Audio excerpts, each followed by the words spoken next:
Hello! Hello les curieuses! Je regarde que je suis bien assez éclairée. Touc, touc, touc.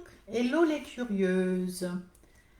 J'avais envie de vous faire un petit direct rapidement. Touc. Alors, je vais attendre. Je vais fermer cette fenêtre. Regardez ici. Hello les curieuses! J'avais envie de vous faire ce petit direct. Je regarde. Hop, pour voir vos commentaires, vos petits coucous, vos petits replays, parce qu'on va parler de comment trouver les bons clients. Déjà, trouver des clients, mais en plus, il faut qu'ils soient bons. Donc j'ai envie d'aborder ça parce que c'est une question qu'on me pose souvent.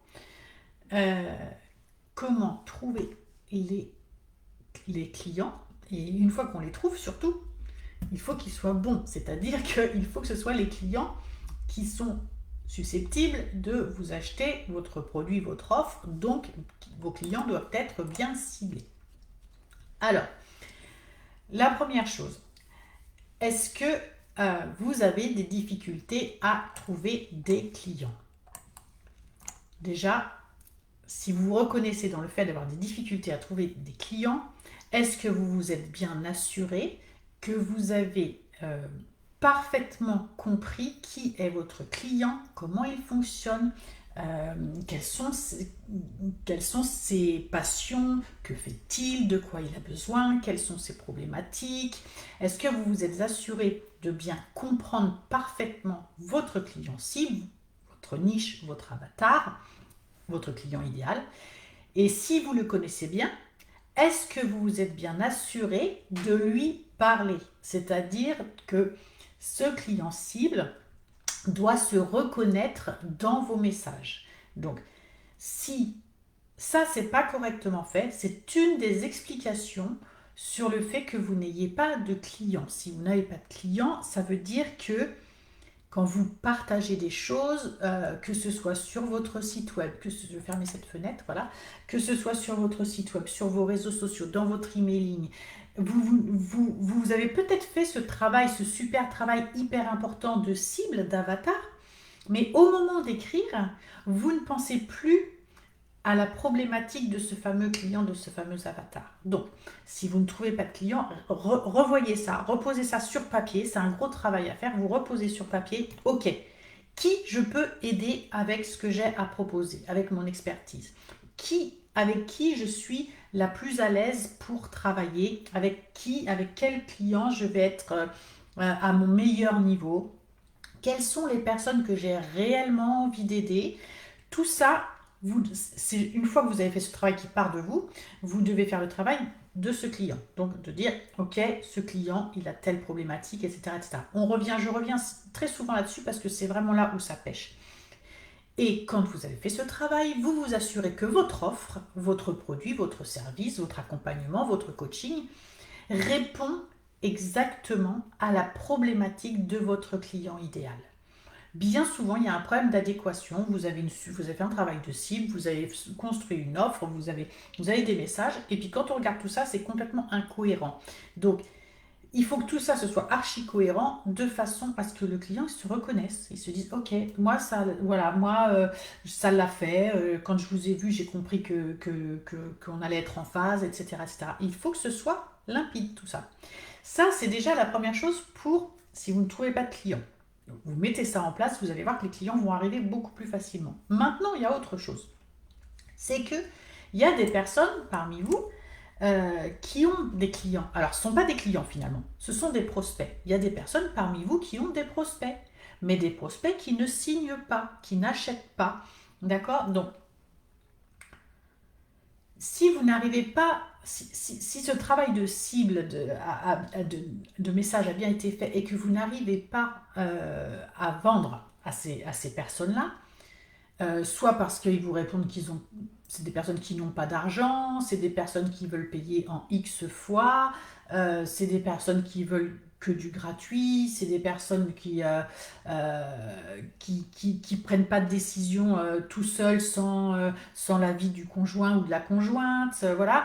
Et en fait, à chaque fois que vous exposez dans votre rendez-vous ce que vous pouvez faire pour cette personne et que vous êtes convaincu que vous pouvez aider cette personne, puisque vous êtes convaincu, Ça veut dire que comme nous, de toute façon, on travaille en authenticité, en transparence, il n'y a pas de bullshit et tout ça. Donc, et moi, les personnes avec qui je travaille, c'est comme ça qu'on voit les choses, qu'on voit l'avenir. Donc, si vous êtes convaincu que vous pouvez aider, c'est donc que c'est vrai. Vous n'êtes pas en train de vendre du pipeau. Et que les personnes ne veulent pas vous acheter, c'est certainement pas que vous avez un problème dans votre manière de vendre. C'est plutôt dans le script, on va dire, de vente.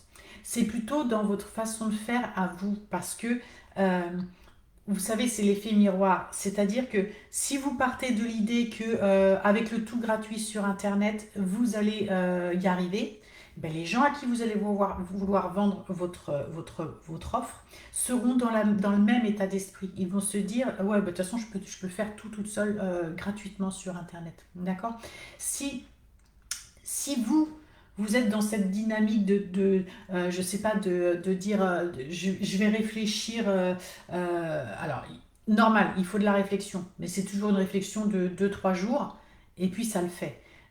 De toute façon, j'ai l'habitude pour le coup, ça fait quand même 6 ans que je fais ce que je fais.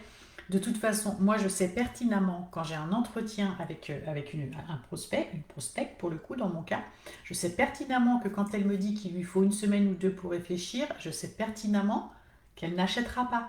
Parce que et cette personne-là, en fait, c'est exactement la même chose qu'elle renvoie, elle, pour ses clients. C'est-à-dire que les gens vont lui dire pareil. Ils vont lui dire, ah ben non, il faut que je réfléchisse, ou ah ben non, il faut que je demande à mon conjoint, etc., etc. Ce que je veux dire par là, c'est que c'est ce que vous envoyez, c'est une question de congruence, c'est ce que vous envoyez qui va faire écho à vos clients. D'accord? Donc, alors j'ai pas regardé s'il y avait des commentaires, mais mettez-moi hashtag replay, hashtag live. Alors, hashtag live pour les personnes qui sont là, hashtag replay pour celles qui verront. Alors, on me demande parfois pourquoi je fais faire ça. Ben, en fait, c'est pour l'algorithme de Facebook. Je te laisse une petite astuce, hein, c'est pour l'algorithme de Facebook. Les gens vont donc commenter, donc ça fait bouger l'algorithme et donc ça aide le groupe. Donc voilà, est-ce qu'il y a des questions? Je veux bien que vous mettiez un petit coucou, bonjour, des questions sur ça, sur les clients. C'est le nerf de la guerre, on est d'accord? Donc si vous vous dites, moi je peux tout faire gratuit, je vais aller chercher, pourquoi est-ce que les gens paieraient pour vous si vous n'investissez pas sur vous-même, vous ne croyez pas assez en vous pour payer, pour vous faire aider, pour aller plus vite et tout ça? Et bien les gens vont faire pareil avec vous. Si vous êtes dans une dynamique d'aider un max de personnes, et ben les gens vont le voir ça que vous êtes comme ça et donc ils vont avoir envie de rejoindre ce que vous faites. Donc si vous-même vous êtes sur du gratuit, du pas cher, du paiement en... Moi j'ai eu des fois des demandes de paiement juste un peu hallucinantes, quoi. C'était carrément des crédits de 5 ans qu'on me demandait, vous voyez. Ben, si vous renvoyez ces images-là, ou si vous êtes toujours dans la réflexion, parce qu'en fait ce qui se passe c'est que c'est pas une réflexion que vous demandez finalement, c'est que vous avez peur de vous lancer, vous n'y croyez pas vraiment, vous doutez de vous, et du coup, bah, c'est exactement ce que penseront les clients de vous aussi. Ils vous diront non, bah faut que je réfléchisse, etc. Et voilà. Ok. Donc voilà ce que je voulais vous dire dans ce cours live. Je veux bien que vous mettiez des questions. Mettez-moi au moins un petit cœur, un petit truc, ceux qui sont là, que je vois quelque chose frétiller, un petit pouce, un truc. Allez-y, que je vois ça. Tuc. Allez, il y a du monde en plus, alors allez-y. Allez-y, allez-y. Et posez-moi la question. Donc, hop. Bon, ça va venir parce qu'on a j'ai un petit décalage avec vous. Alors, voilà. Ayez un comportement d'entrepreneur. Affirmez-vous.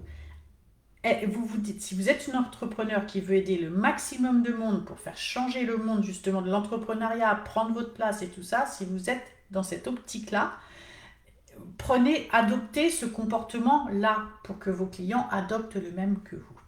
Bon, alors, j'aurai pas eu de petit cœur, j'aurai pas eu de petit pouce, c'est pas grave. Je vous souhaite un bel après-midi sur ça et puis je vous dis à très vite.